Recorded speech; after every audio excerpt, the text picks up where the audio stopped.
Organizaciones de trabajo, la psicología aplicada, las leyes y la gerencia del talento. Módulo 1.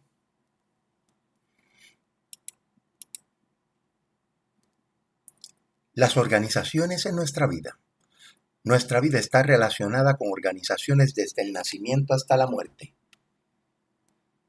La realidad es que esto se debe nada más y nada menos a nuestra naturaleza social como especies. Somos animales sociales. Incluso al nacer, si no tenemos quien nos cuide, nos alimente, nos proteja, estamos destinados a morir. Así que, muy distinto a algunos otros animales del reino, los seres humanos necesitamos ser entes sociales. Más aún,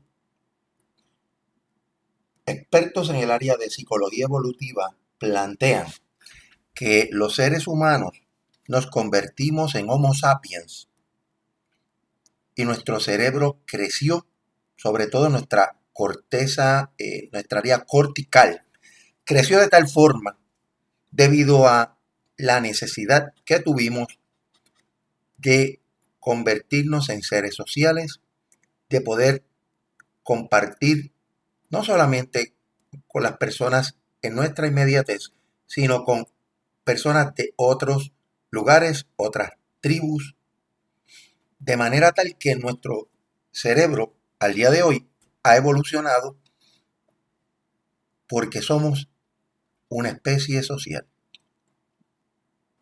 También nuestra evolución nos ha llevado a diseñar sistemas sociales que se configuran como organizaciones. Desde hace 300.000 años atrás,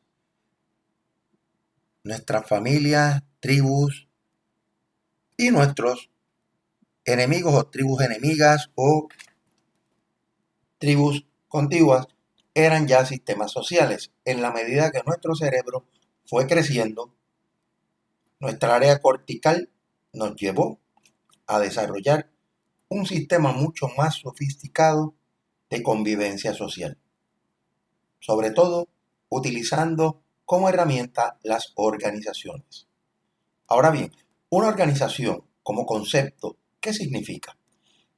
Una organización es un colectivo de personas que elaboran juntas dentro de una división de trabajo que tiene como propósito alcanzar un propósito común.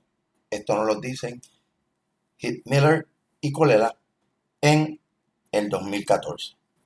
¿Qué significa esto? Que ese colectivo de personas tiene un propósito común, una visión común, una misión común y unas metas y objetivos donde cada persona, dependiendo de sus conocimientos, destrezas, habilidades, estilos de liderazgo y otras capacidades, dividen el trabajo con el propósito de lograr ese objetivo o esa visión común. No muy distinto a hace 300.000 años atrás, donde en una tribu unos cazaban, otros pescaban, otros labraban la tierra, otros cuidaban de los niños y los ancianos, de manera tal que esa división era lo que permitía que el sistema funcionara adecuadamente. Insumos que necesita una organización. Una organización, para ser productiva, requiere de unos insumos. Esto lo conceptuamos desde la teoría de los sistemas abiertos que popularizó el biólogo Ludwig von Bertalanffy, donde nos decías, Bertalanffy, que los sistemas estaban en constante interacción con su medio ambiente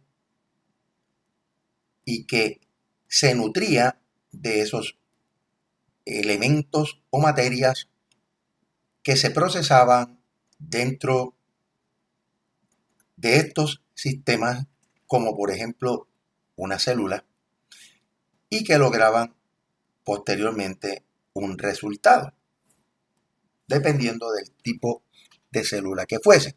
En el caso de las organizaciones, y utilizando la analogía de Ludwig von Bertalanffy, las organizaciones, para ser efectivas, tienen que estar en constante interacción con el medio ambiente. No solamente de forma orgánica, sino también estratégica. Así que una organización necesita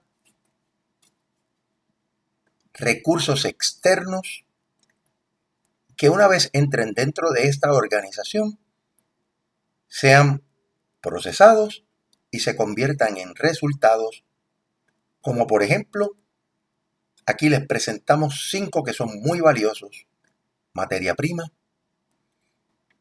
Si es una organización que produce bienes, la materia prima es vital. Si yo produzco computadoras, todos estos materiales que me permiten construir la computadora son materia prima.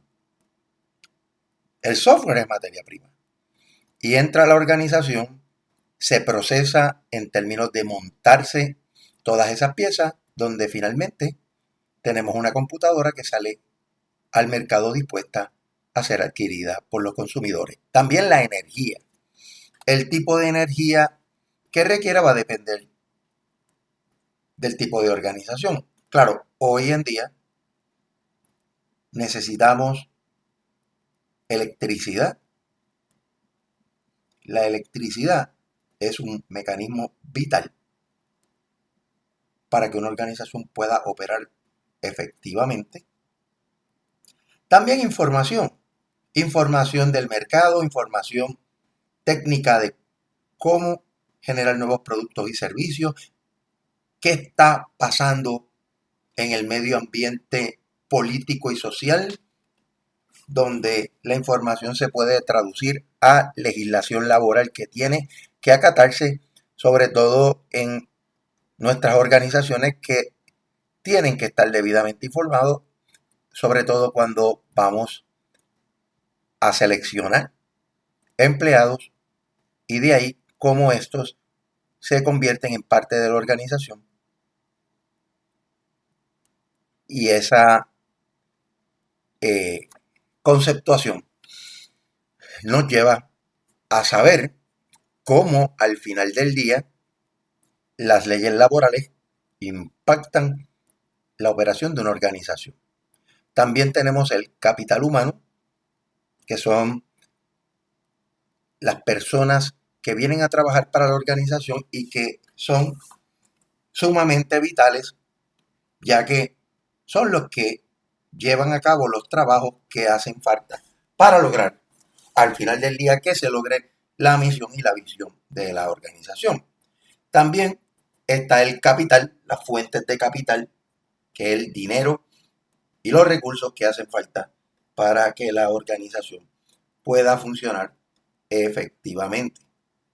Así que estos 5 componentes son vitales y como parte de este curso se alinean con lo que es el capital humano.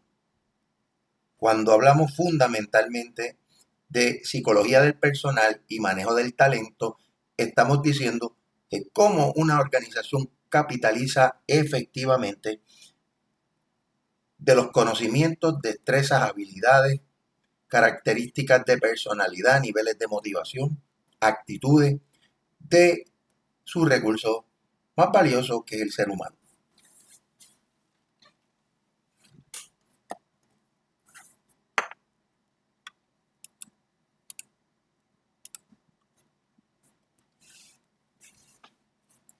Ahora vamos a hablar de algunas definiciones claves que son sumamente importantes de entender, sobre todo en este primer módulo.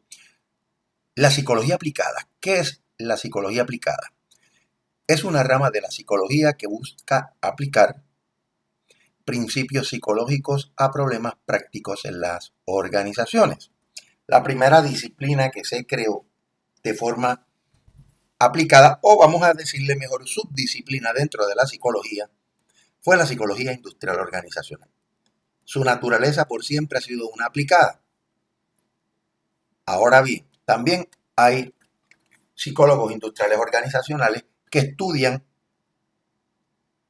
problemas teóricos y los investigan y a partir de ahí tratan de generar aplicaciones una vez se hayan desarrollado conocimientos teórico-conceptuales y validados a través de la investigación. Otro de los conceptos claves es la gestión del talento. La gestión del talento es el proceso a través del cual las organizaciones anticipan, por medio del reclutamiento, y satisfacen sus necesidades de talento en trabajos estratégicos. Esto nos lo dice Capelli y Keller en el 2017. Es parte del campo más amplio de la gestión de recursos humanos, un enfoque general de la gestión que comprende la selección de personal, la retención de los empleados, el desarrollo, el ajuste y la gestión del cambio. Esto nos lo dice Casio en el 2018. La psicología de personal es un subcampo de la psicología industrial organizacional, como ya les mencioné. Se ocupa de las diferencias individuales en el comportamiento y el desempeño laboral y con los métodos para medir y predecir tales diferencias. Allí nos ocupa dentro de la psicología de personal las áreas de reclutamiento, selección, evaluación del desempeño, adiestramiento y desarrollo, motivación, coaching, mentoría, que son áreas sumamente importantes y que todas se nutren a partir de un buen análisis del puesto, que es otra área de pertinencia de la psicología del personal.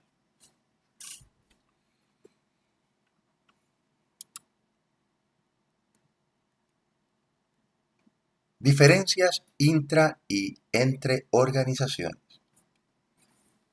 Las organizaciones, tanto a nivel nacional como global, tienen puestos de trabajo que son diversos. Sobre todo hoy en día, que muchos de los puestos se mueven en el campo de la prestación de servicios. Desde luego hace falta puestos en el campo de la manufactura, también en servicios gubernamentales, pero los servicios han aumentado dramáticamente en los pasados 20 años. También los puestos de trabajo hoy en día requieren de empleados que tengan mayor iniciativa, que estén dispuestos a asumir riesgos calculados, que sean apoderados y que también estén dispuestos a aprender continuamente, tanto a través de adiestramientos formales como adquisición de conocimiento informal. También es fundamental que aprendan a utilizar las tecnologías de información que son sumamente importantes en estos tiempos, donde podemos trabajar de manera presencial y también de forma remota. Desempeño. El desempeño es bien importante verlo desde una perspectiva de diferencias individuales, ya que los seres humanos desempeñan de diversas formas. Hay unas personas que desempeñan pobremente por varias razones, unos que desempeñan de acuerdo a las expectativas que les establecen y hay otros que buscan sobrepasar la meta esperada de desempeño que se les establece. Así que eso es sumamente importante y claro, cuando hay variaciones en el desempeño, los psicólogos industriales organizacionales tenemos que evaluar por qué eso ocurre. Ahora, capacidades de los asociados versus puestos que ocupan. Uno de los asuntos que preocupa en las organizaciones modernas es si las personas que salen de las universidades, que se adiestran tanto en universidades como en institutos, o por experiencia incluso, están plenamente capacitados para poder enfrentar los retos de las organizaciones modernas. Así que los expertos en el campo de reclutamiento y selección y manejo del talento tratan de ver a través de diferentes análisis cuál es la brecha o cuán grande puede ser o pequeña la brecha entre las capacidades que tienen los asociados y el puesto que están ocupando. También tenemos sistemas de reclutamiento, selección y retención del talento que varían a través de organizaciones locales y globales.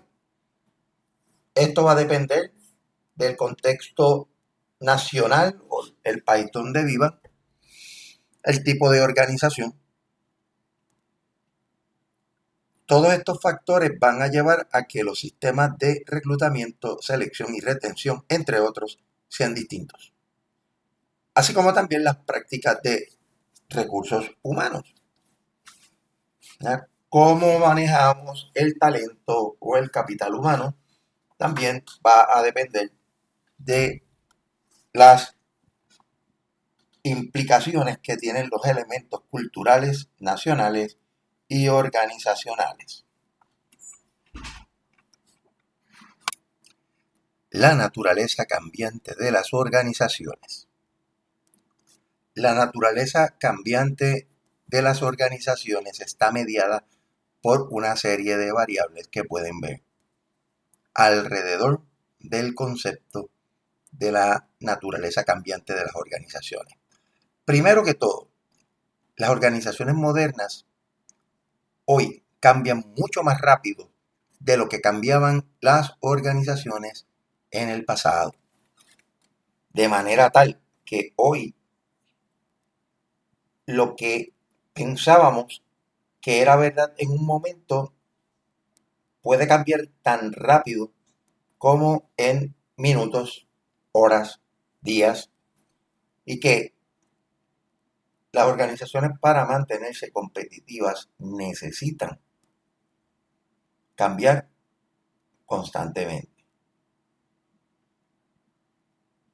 También es importante que, basado en los cambios, consideren, como pueden ver en la parte superior, nuevos diseños organizacionales, que la organización tiene que estar dispuesta desde su liderazgo hasta los empleados de la base, inversionistas, clientes, etcétera, a cambiar según surjan las necesidades y las situaciones en este ambiente turbulento de negocios que estamos todos enfrentando y que cada día se afecta más por aspectos económicos e inflacionarios. Así que los nuevos diseños organizacionales, donde organizaciones que tienen estructuras un tanto más rígidas, tienen que estar dispuestos a estructuras mucho más flexibles, más orgánicas, donde el trabajo o la división de trabajo era más individual a convertirse en trabajo en equipo. Así que ese tipo de situación también impacta fuertemente a una organización en el momento que estamos viviendo. También el nuevo contrato psicológico. En el pasado se pensaba que una persona, un individuo, una vez entraba a la organización, se le tenía que garantizar una seguridad de empleo de manera tal que esa persona pudiese estar laborando por toda su vida útil en términos laborales, o como le llaman los famosos 30 años. Hoy en día, con los cambios que constantemente están enfrentando las organizaciones, ya no es así. Sí, es bien importante que los empleados o el capital humano tenga claro que exista no una seguridad en un empleo, sino seguridad laboral. Que eso significa que el mercado esté lo suficientemente fuerte y amplio para que una persona que trabaja en una organización y la misma tenga que cerrar, se pueda mover a otra organización y continúe con el trabajo. Así que ya el concepto de seguridad laboral o seguridad en el puesto, mejor dicho, se ha perdido en la mayor parte de las organizaciones, y eso también hasta en el gobierno ha ido cambiando dramáticamente a través del tiempo.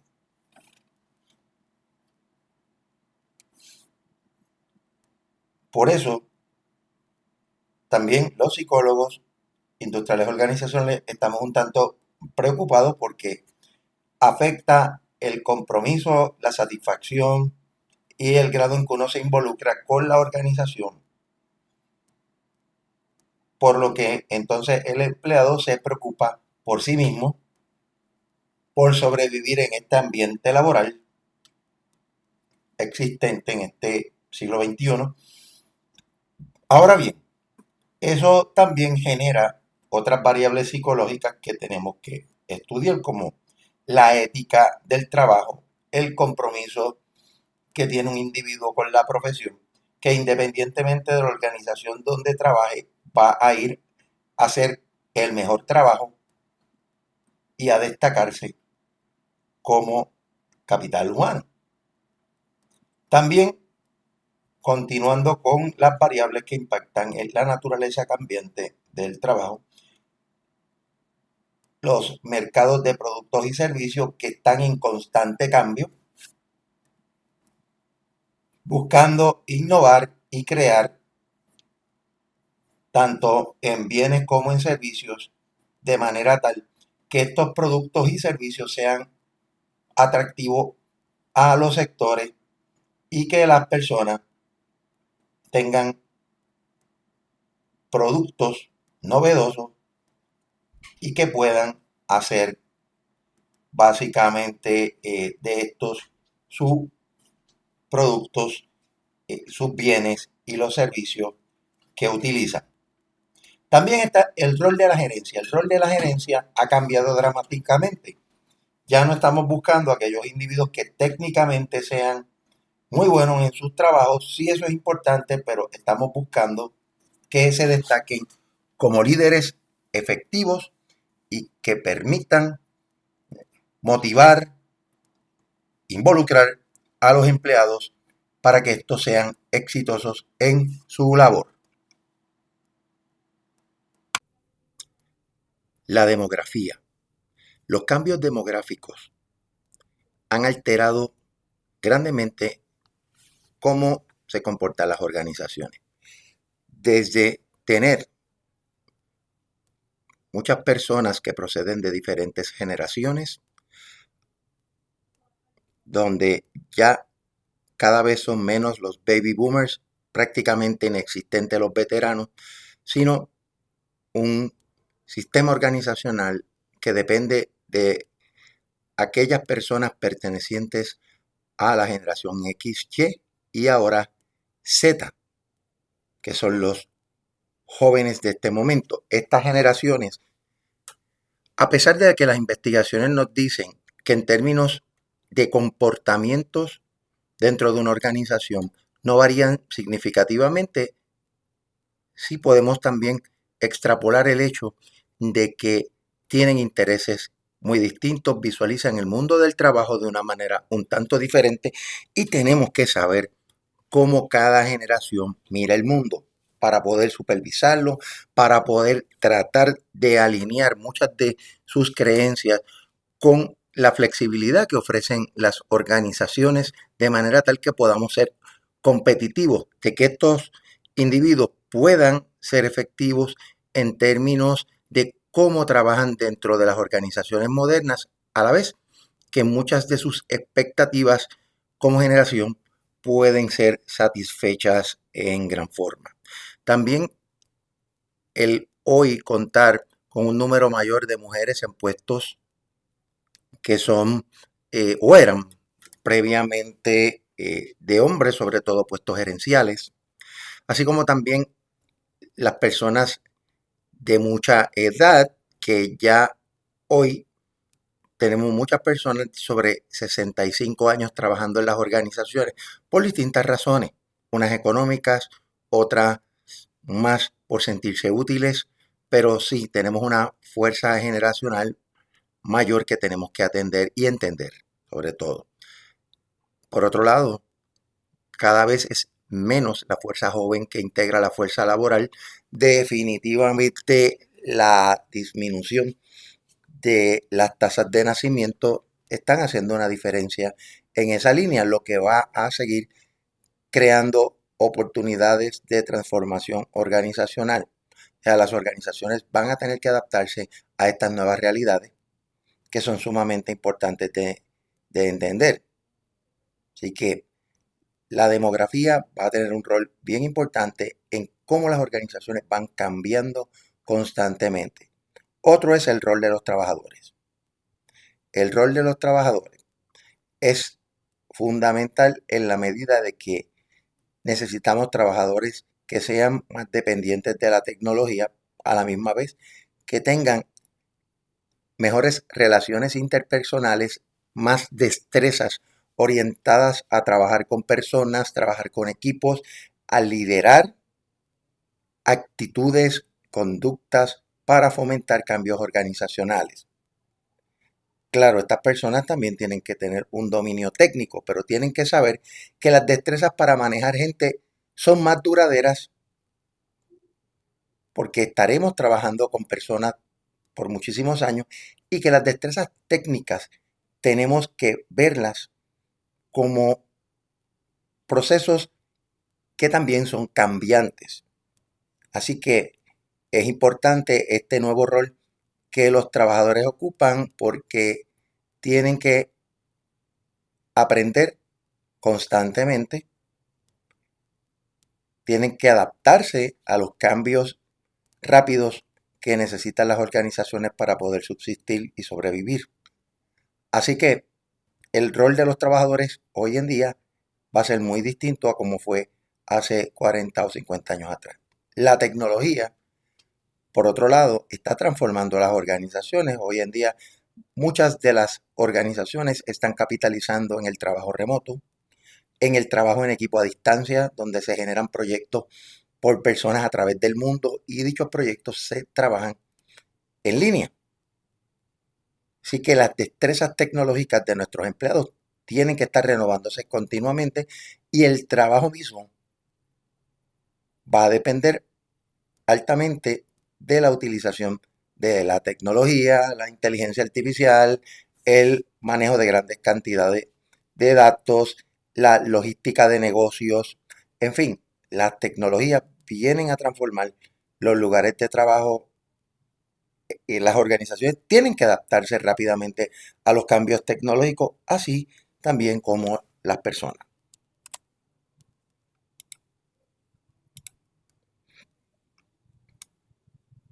Ahora, ¿qué implicaciones basadas en la evidencia podemos señalar? Los mercados de productos y servicios van a ser globales, lo cual implica que 365 días al año y 24 horas, 7 días, estas organizaciones van a estar funcionando en diferentes capacidades y las personas que componen estas organizaciones tienen que adaptarse a este modelo de negocio. También las nuevas organizaciones que están basadas en el Internet son globales desde un principio. Así fue Amazon, eBay, 6pm, así como muchas otras que comenzaron montándose como negocios utilizando el Internet como ventaja competitiva. Así que eso va a ser importante. También los países y las empresas de todas las regiones del mundo compiten entre sí por el talento del capital humano. ¿Por qué? Porque una organización aquí en Puerto Rico puede reclutar a una persona en China, Taiwán, Inglaterra, Estados Unidos, Suramérica, Centroamérica, en cualquier lugar del mundo. Y eso en ocasiones, eh, claro, representa costos más bajos de operación, pero el talento no necesariamente hoy se encuentra ubicado en un solo lugar, sino que está a nivel de todo el mundo. Por eso es que cada día, gracias al Internet, nuestras empresas se están convirtiendo en locales. Ahora, ¿cuál va a ser el resultado? Mercados laborales globales. Hasta un pequeño negocio puede comenzar global hoy en día. Todo va a depender de hacia dónde quiere ir este negocio, cuáles son sus metas, objetivos, cuál es su visión y misión y qué es lo que busca esta organización dentro de un mercado mucho más amplio. Por lo que la influencia de factores como la tecnología, especialmente la digitalización y el Internet, han cambiado la vida laboral y el personal o la vida personal de millones de personas.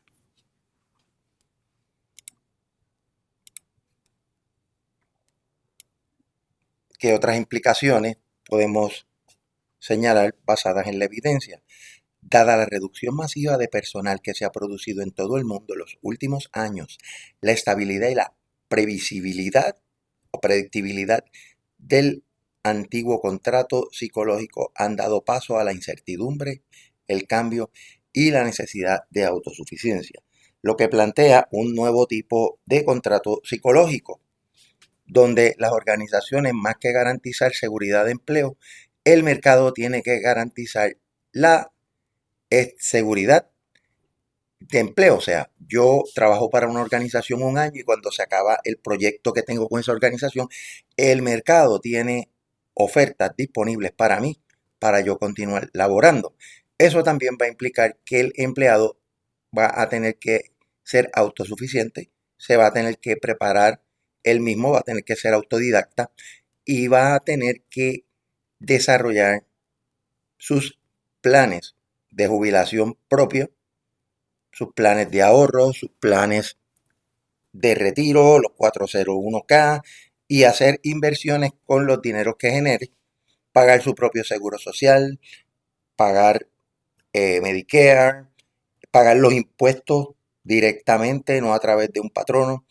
Y eso pues desde luego requiere mucha autosuficiencia, autodisciplina y para eso nos tenemos que preparar.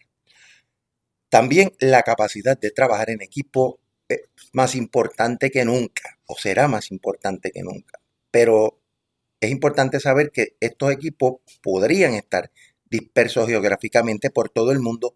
Esto lo mencioné anteriormente. Y ya lo he visto desde hace muchos años como en compañías diferentes empleados a través del mundo forjan equipos de trabajo y se dedican a desarrollar proyectos que tienen un impacto global para sus organizaciones. También la diversidad cultural ha entretejido en el tejido mismo de los lugares de trabajo. O sea, la diversidad hoy es una realidad y será una realidad por mucho tiempo a nivel del mundo. Por lo que esto va a generar la necesidad de compartir información, la tolerancia y la comprensión cultural. Si deseamos prosperar y en algunos casos particulares, la organización necesita sobrevivir.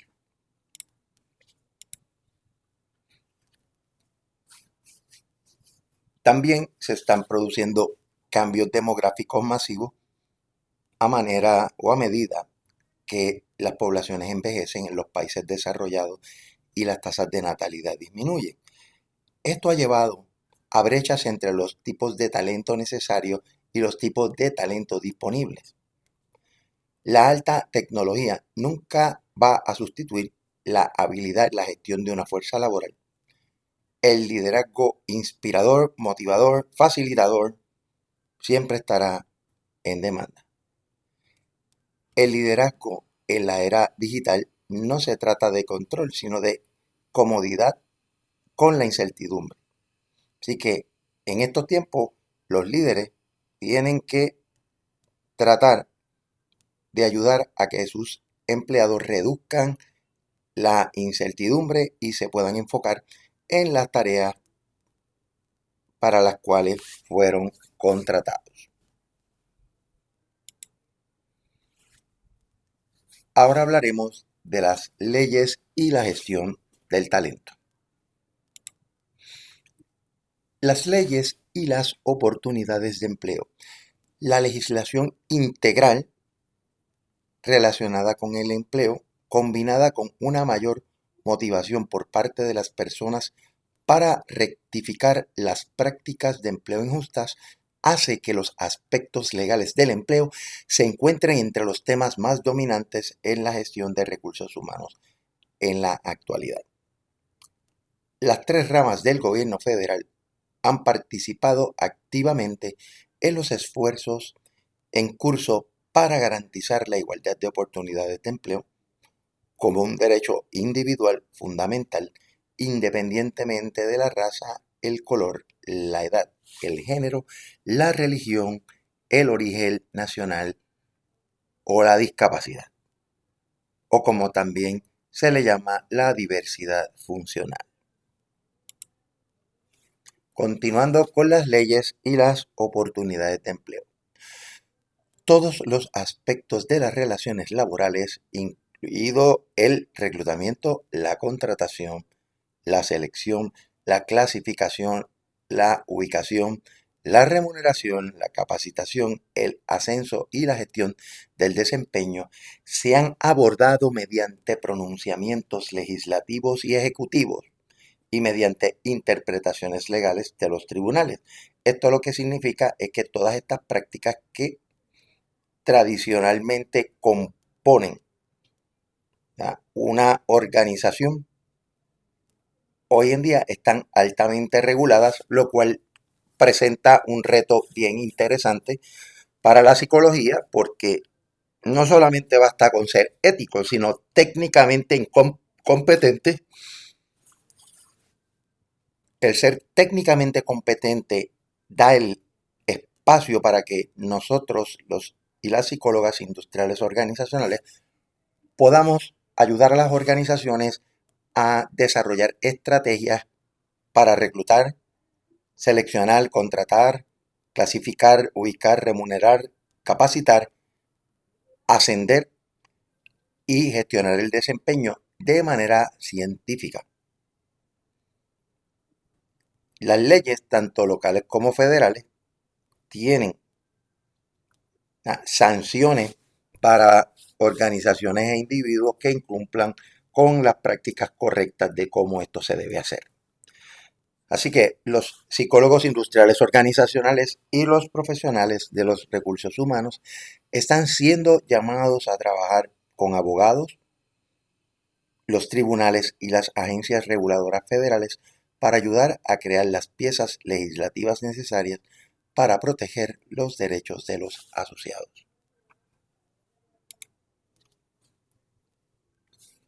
Continuando con las leyes y las oportunidades de empleo, es fundamental que los psicólogos industriales organizacionales y los profesionales de recursos humanos comprendan los derechos y obligaciones de las personas y los empleados en esta área tan delicada.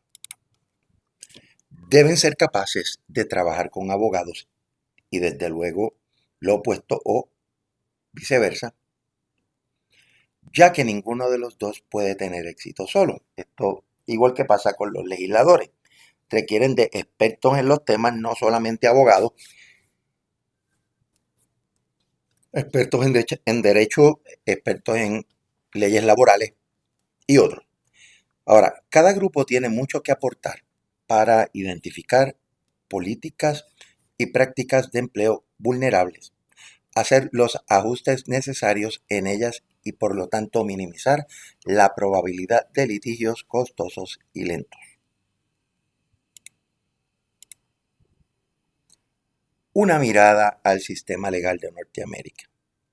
El sistema legal norteamericano en esencia es el mismo Estado de Derecho que tenemos en Puerto Rico, con algunas variaciones mínimas. La ley suprema se establece por medio de la Constitución de Norteamérica y la Constitución de Puerto Rico, que tiene, como les mencioné, leves variaciones en comparación con la Constitución de Norteamérica. Ahora, las leyes federales y locales operacionalizan las prácticas de recursos humanos. Las organizaciones establecen políticas, reglamentos y procedimientos que impactan las prácticas de la gestión del talento, pero que está o deben estar totalmente alineadas con la Constitución y las leyes locales y federales. Las ramas de gobierno que velan por el orden son la ejecutiva, legislativa y la judicial.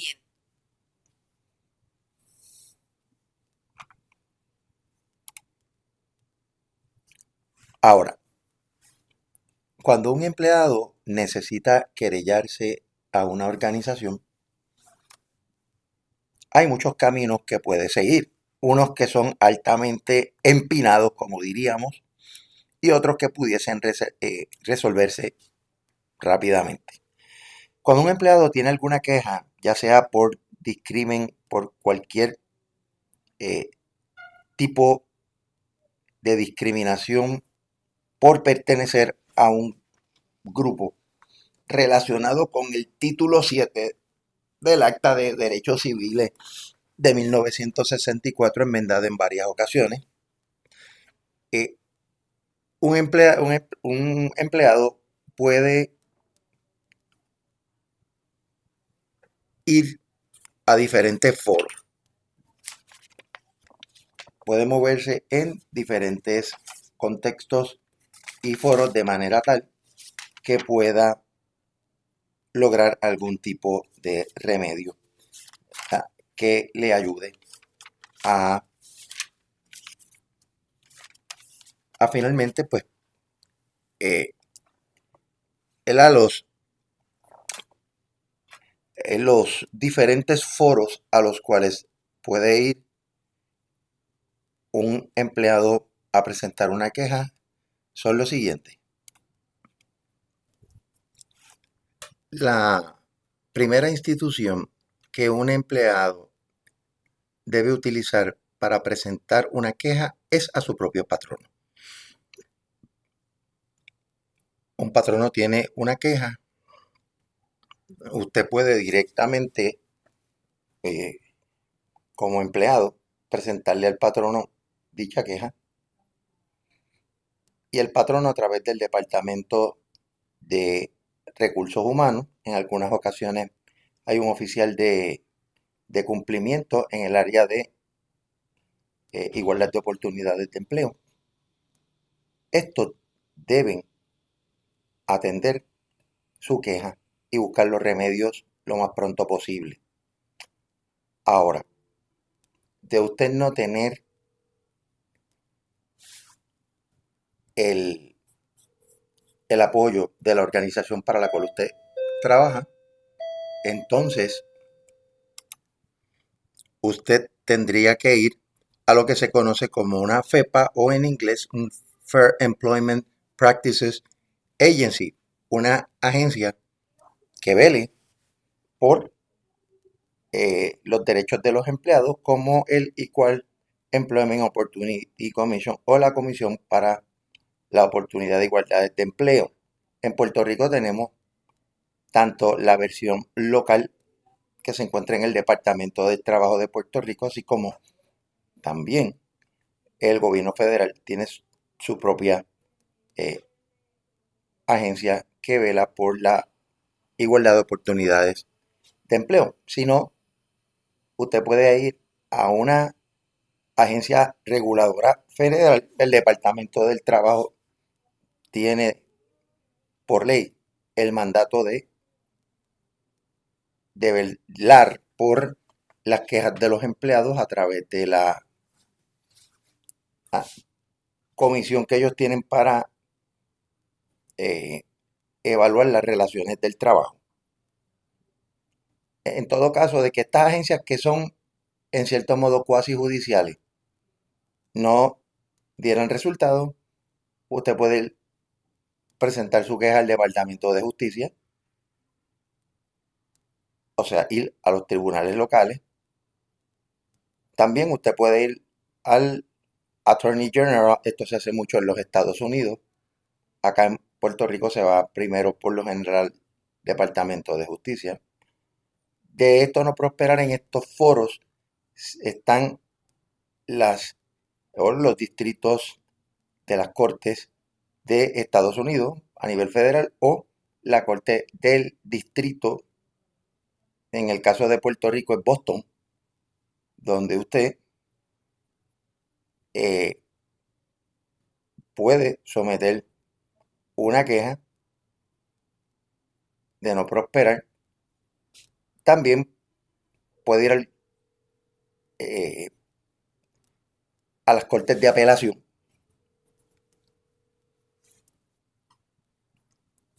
Tanto en uno como en otra línea, unas son locales, otras son federales. Es la única diferencia.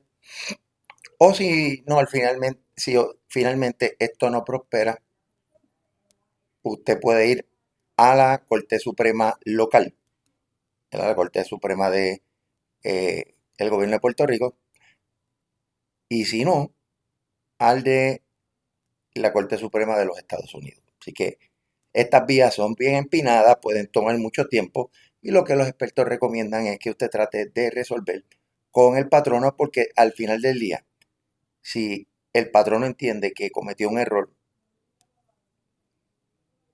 donde no discriminó inadecuadamente contra un empleado, pues ahí ellos podrían negociar más rápido. Ahora, si usted entra por vías cuasi judiciales hasta judiciales, esto pudiese durar muchísimos años.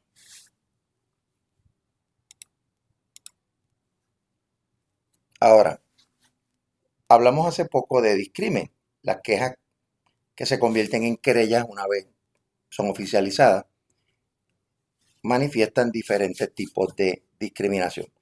La primera es la discriminación intencional, o sea, yo estoy discriminando contra una persona por ser parte de un grupo protegido, por ser mujer, por ser de raza negra.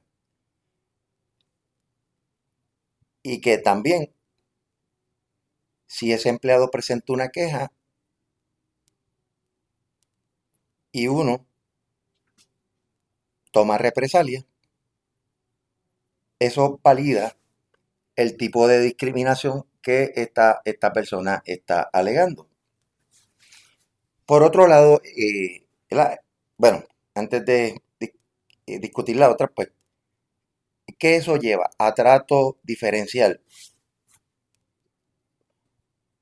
Y el trato diferencial, pues, establece claramente que yo estoy discriminando. Por otro lado, está lo que se conoce como la discriminación no intencionada o no intencional.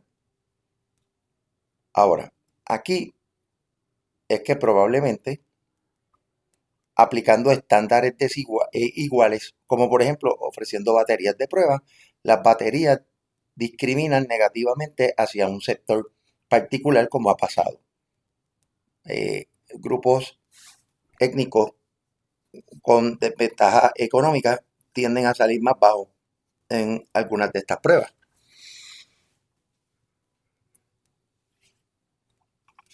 Así que aquí pueden ver cuando es intencionado o, como decimos, de maldad, o cuando se hace indirectamente a través de la utilización de diferentes estrategias políticas, etc. Ahora, ¿qué aspectos protegen todas estas leyes federales y locales, ¿verdad? Para no ser exhausto o exhaustivo, esto hay unos derechos básicos que se protegen a través de las leyes federales. Por ejemplo, el derecho a trabajar, el derecho a que no se discrimine en la organización, ya sea por cualquier tipo de oportunidad, selección, reclutamiento, evaluación, ascenso, oportunidad de adiestramiento y otros. Porque no se debe discriminar por raza, color, religión, sexo, edad, lugar de origen, personas con impedimento e identificación de género.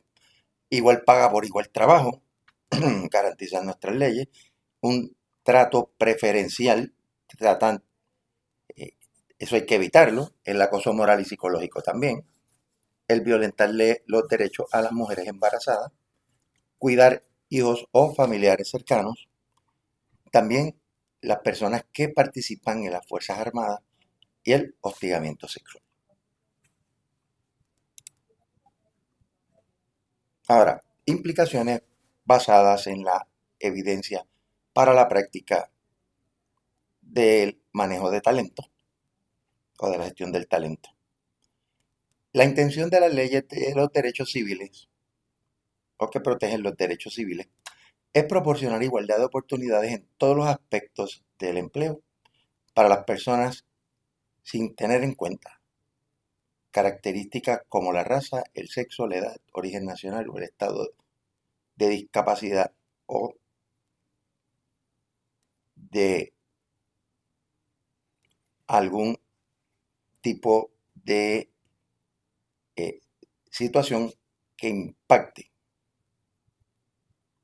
el funcionamiento mental y físico de un prospecto empleado. Los empleadores deben conocer y comprender las regulaciones y las orientaciones proporcionadas por las agencias federales de aplicación de derechos civiles, la Comisión de Igualdad de Oportunidades en el Empleo y la Oficina de Programas de Cumplimiento de Contratos Federal, entre otros. Continuando con las implicaciones basadas en la evidencia para la práctica. Con respecto a las pruebas y entrevistas, los empleadores deben tener una razón legítima asociada o relacionada con el trabajo para cada pregunta formulada. Es importante limitar las preguntas a la información de necesidad de saber qué es lo que yo realmente necesito saber, en lugar de qué es bueno o deseable saber. Y supervise directamente los resultados para detectar impactos adversos.